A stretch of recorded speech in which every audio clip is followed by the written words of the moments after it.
गंगा जमुना बालू के रेत पो शिवाजी करेले खेतिया।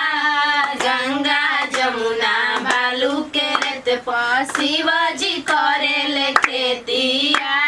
सबके रोपेला जीरा जवाइन, सबके रोपेला जीरा जवाइन, शिवाजी रोपेले भंगिया।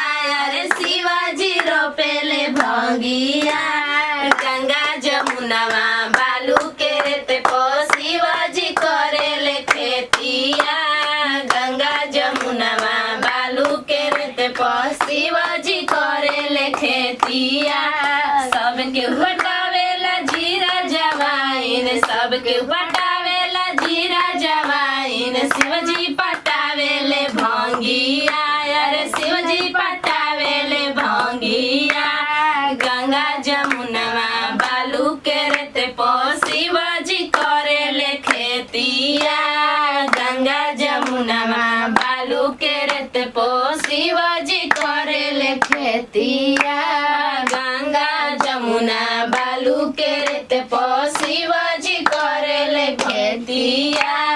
गंगा जमुना बालू के रेत पो शिवाजी करेले खेतिया। गंगा जमुना बालू के रेत पो शिवाजी करेले खेतिया। 3 दिन से गौरायली गवानावा हो, शिवा पर्वत पो चढ़वले।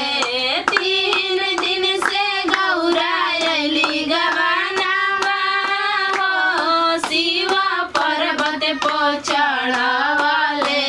छूटल नाही हथवा के मेहदिया हो, भोला पर्वत पो चढ़वले। छूटल नाही हथवा के मेहदिया हो, भोला पर्वत पो चढ़वले। चल के अब बोलू। हाँ चल के सुबह जी तोरा करे ढाबा ठीक है आई है ये लेके सुतरा रह जे आई है तोर फोन भाई करिए तोर भाई के मोले फोन कर भैया पे करिए चाहे पापा चाहे मैं पे कुछ करिए। ठीक बेटे जाते हैं ठीक बा। ठीक बा चल चल बच्ची चलो चलो चले जाते हैं। ठीक बा जो गोड़ लागला गोड़ लागला बड़ा किसी बोला जल लाग गोड़ लागला गोड़ लागला कोई लगता है हमारे को बनने से गोड़ लागला।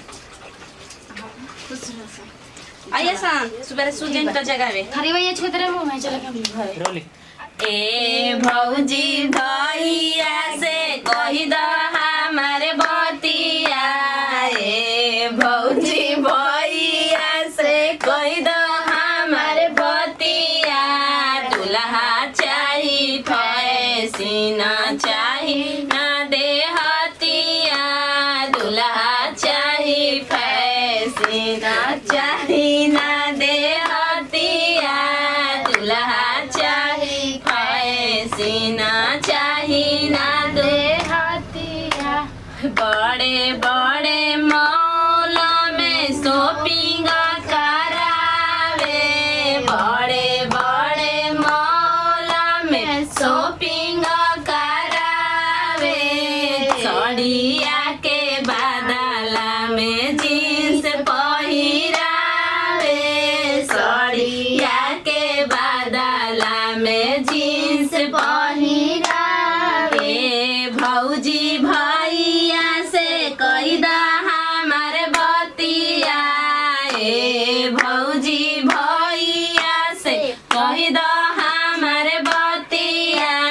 दुल्हा चाही फैसिना चाही ना देहतिया।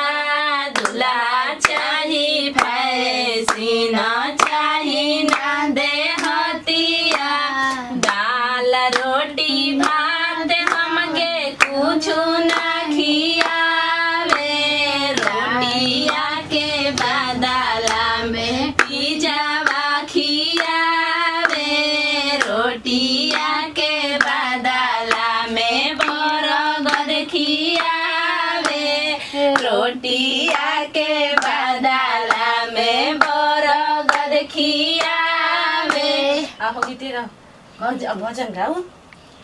औसी उज्जवला हाँ गाओ जल्दी। शुरू शुरू कैसे मर याद नहीं किया कैसे सीखे ऐसे बा।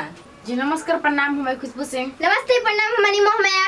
नमस्ते प्रणाम, हम बानी पुष्पा सिंह, हमने की बब्बी छोटकी बुचिया।